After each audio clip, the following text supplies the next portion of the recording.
do for you, I do for me. I am very grateful to use you for my growth, and so you owe me nothing. Pain is not punishment, it's only energy. And you keep asking and asking and asking, and you feel your heart then begin to open and hurt, and then you ask again, and then you feel it relax, and you ask again, and you ask again, and again, and again, and again, until you begin to feel the stupidity and the superficiality of yourself asking, and then you keep asking until you feel yourself drilling deeply within your soul, and you begin to feel the seriousness of what this wish should be. And finally, you can go no deeper, and then you feel this wish in you like a grain of sand that gathers around in a pearl. This wish goes in and can't go anymore, and it slowly accumulates in your being a wish that has substance, that really has a quantity. Every chakra in you has to extend beyond the physical, so that you reach beyond you and take the energy which is around every human being, and you begin to take in your life force. Spirituality is encompassing all forms of energy, all forms of matter, and reducing them to energy so that you can transcend them. Fighting is rejection, tension is rejection. And sitting and feeling sorry for yourself and thinking your lot is more difficult than somebody else is only justification for not doing the one essential thing that we all can do, and that's to sit and open and get above the situation. And if you want your realization, if you want to grow spiritually, then you learn to take from everything, and you learn to take from everybody. A stupid man needs special. A conscious man makes everything special.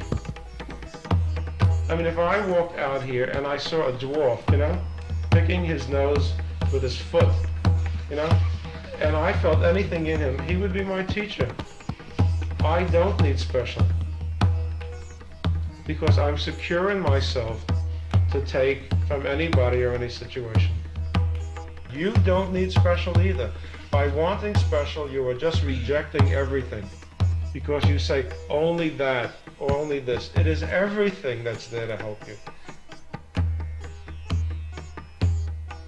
Spirituality is eating in this force that is God and accepting it gratefully and growing above one situation after another. There is nothing that you can encounter which is not for your good, because we're no different than any other thing that grows on the earth.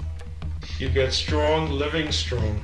I mean, what in the world could you ever do, could you ever pay for, that would give you the consciousness that your own being attracts?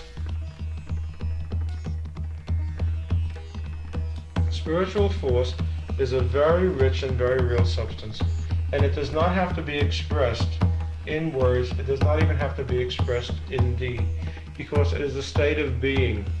And that state of being, like the perfume coming out of a flower, goes in the air, and it goes to whoever can drink it in, and it does its own good.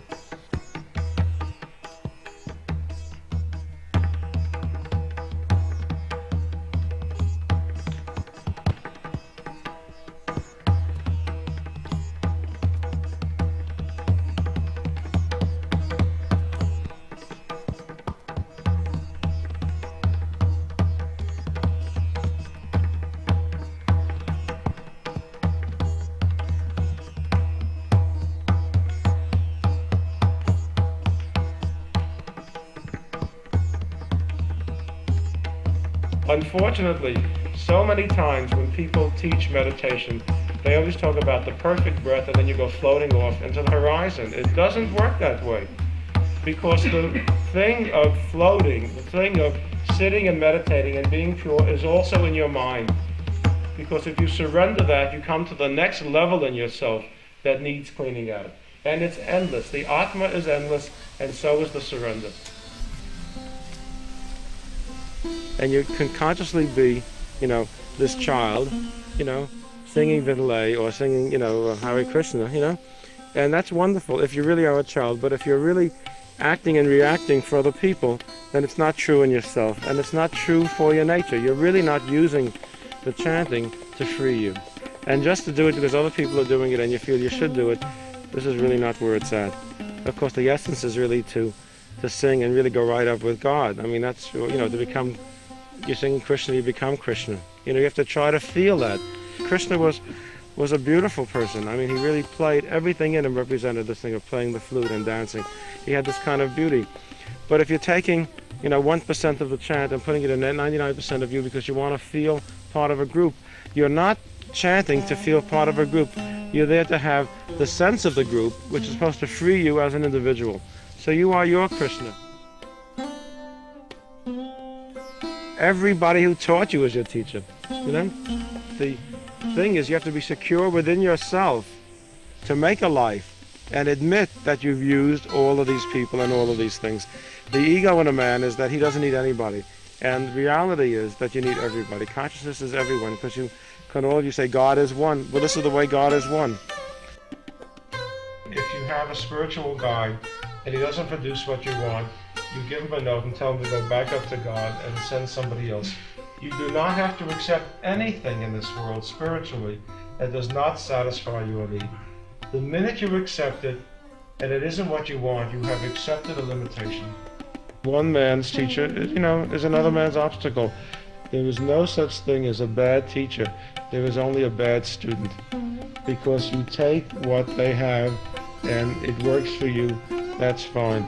6 months later you have grown, they served you. You pull away. It may be difficult pulling away, but what was given was needed. Everybody is a teacher. I mean, everyone that you relate to and grow from is your teacher, right? True?